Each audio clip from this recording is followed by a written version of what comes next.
So I have a problem. It's been around 2 years of me making videos now, and I still haven't really talked about my favorite band of all time. Obviously I've wanted to this whole time, but there's this weird anxious feeling I've had where I feel like no matter what I write about them, or no matter what I end up saying, it won't truly encapsulate how much I love these guys and what their music means to me. But after I got my end of the year review thing, and I saw that I listened to them for 72 hours this year, which is double the amount of time that I listened to anybody else, I thought that now would be as good of a time as any. This is why I love modern baseball. So I think that the best way to go about doing this would be to give you a history of the group, and I'll talk about the different albums as we go through the years.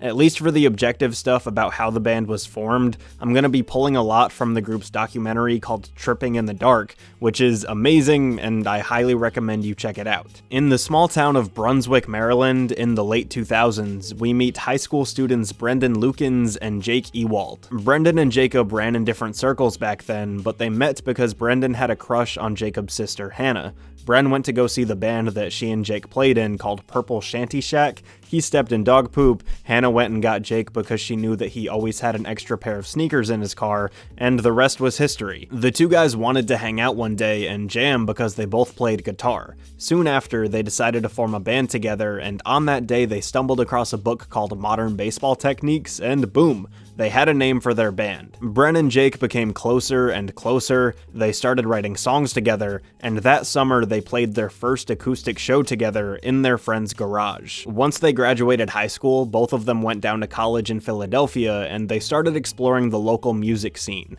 It was there that they met bassist Ian Farmer, who the boys connected with immediately, and he soon joined the band. In 2012, Brendan, Jake, and Ian self-recorded their first full-length album, Sports, in their school's recording studio. Jake played all the drum parts on the album, but when it came time to play shows, they needed a drummer. They asked their friend Sean Huber, and finally, the band was complete. After releasing Sports, Modern Baseball went on a full DIY tour across the US, going from city to city playing basement shows and bars that they weren't even old enough to buy a drink from. And let me just tell you, I love this album so much. If you've gotten to this point in the video and you still have no idea what kind of music Modern Baseball makes, it's a very relatable, dramatic blend of emo rock, pop punk, and maybe a little bit of a folk influence too. The band goes back and forth between Brendan and Jake as lead vocalists from track to track, and while each of them have their own distinct styles and nuances, they both write a lot of songs about young love. Nearly every track on Sports is its own theatrical tale of the awkwardness everybody encounters while trying to navigate through their coming-of-age years. These songs are authentic and real, and they tell stories of the days when every little thing feels like life and death. We open with Bren detailing the classic emo pop-punk theme of, "Am I really good enough? Is life worth it in the end?"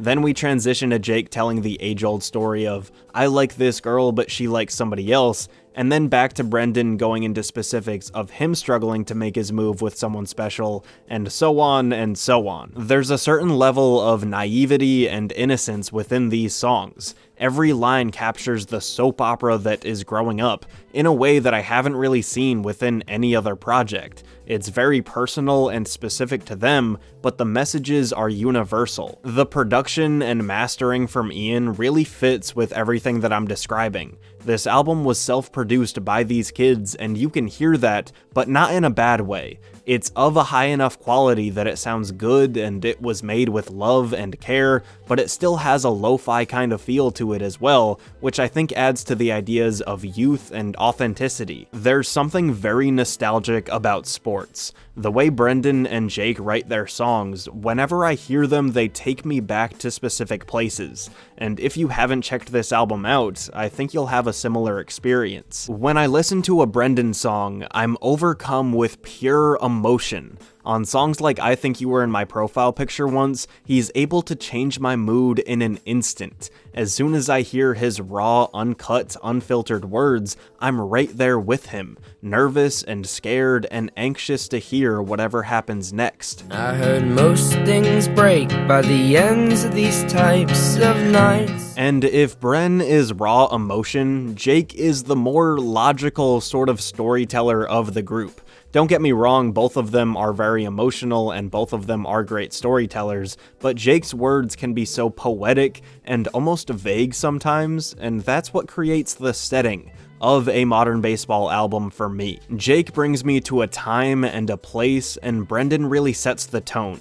A great example of Jake's storytelling is on the closing track of the album, Coles. Open doors and sweat-soaked floors, you find it hard to miss your family. After Sports, the band's next release came in the form of 2014's You're Gonna Miss It All. This is the project that really propelled them into a bigger spotlight, and I think that this is their masterpiece. While I talked about enjoying the self-produced sort of lo-fi aesthetic of Sports, it does sound like a lot more work went into their second album.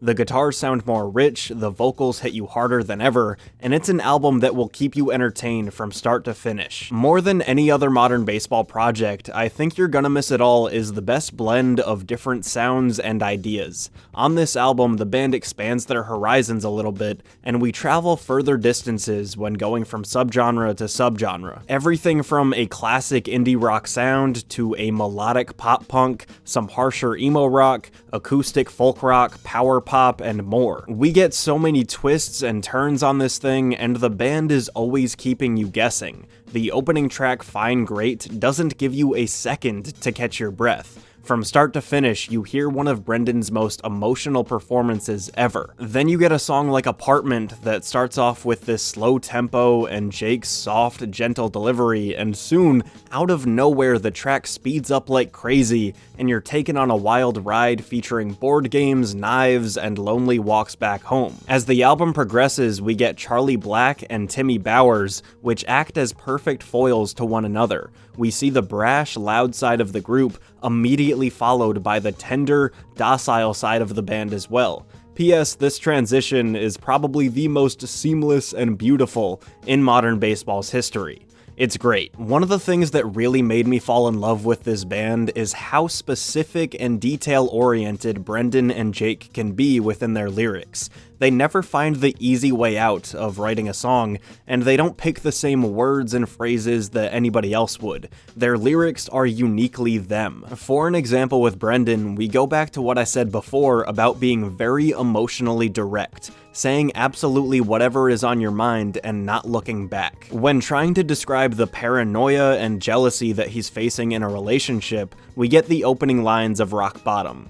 Is he here? Are you making out? I can hear you guys on the couch. Shut up, make out, do something already, I'm waiting. Instead of trying to smoothly dance around the idea of your spouse cheating on you, Brendan is unapologetically Brendan, and he's very upfront and self-deprecating in the process. And then with Jake, we get the more poetic storytelling that I described before. This is how he says that he has a lump in his throat and he wishes that he could talk to you, but he can't. I stare out the window, hands glued tight and sore, praying to God knows what that you would sever what stuck with something shiny from the kitchen drawer. It's this odd thing where he's being super descriptive but also kind of vague at the same time. This is Jake being very Jake. One of my favorite songs on You're Gonna Miss It All is the band's biggest song to date, and that is Your Graduation. It's another prime example of Bren pouring his heart out and saying every little thing that crosses his mind.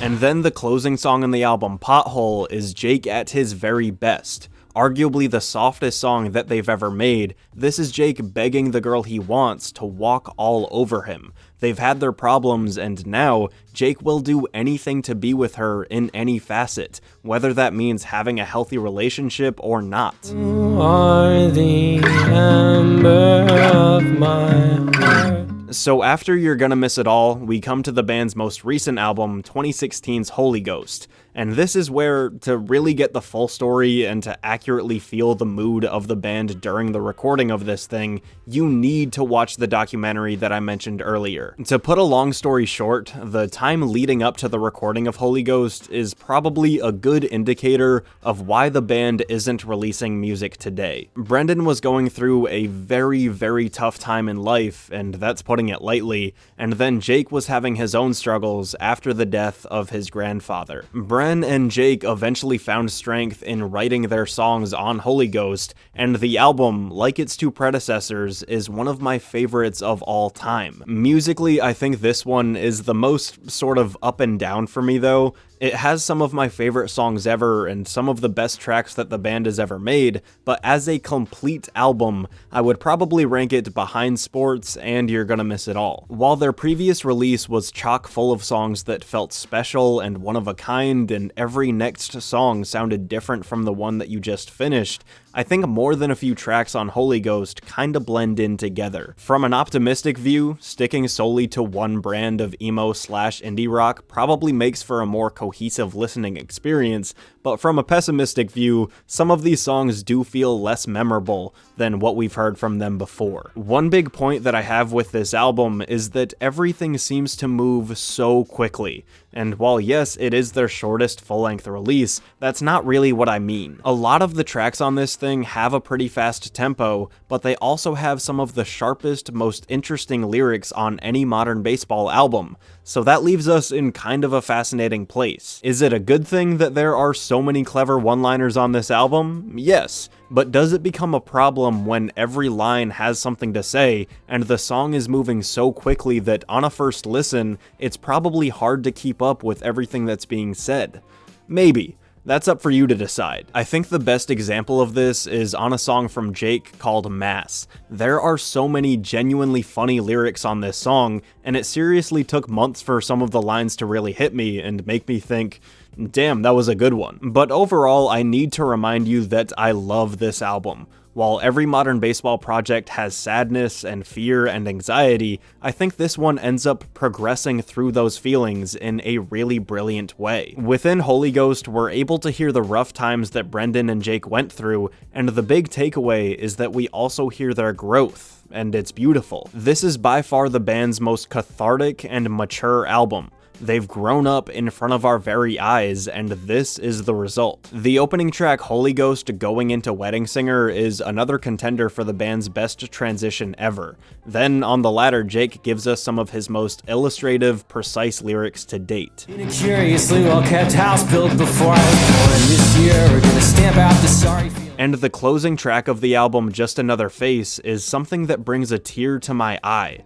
After you learn about what Brendan went through, and then you hear his revival of sorts on this song, it's mesmerizing, inspiring stuff.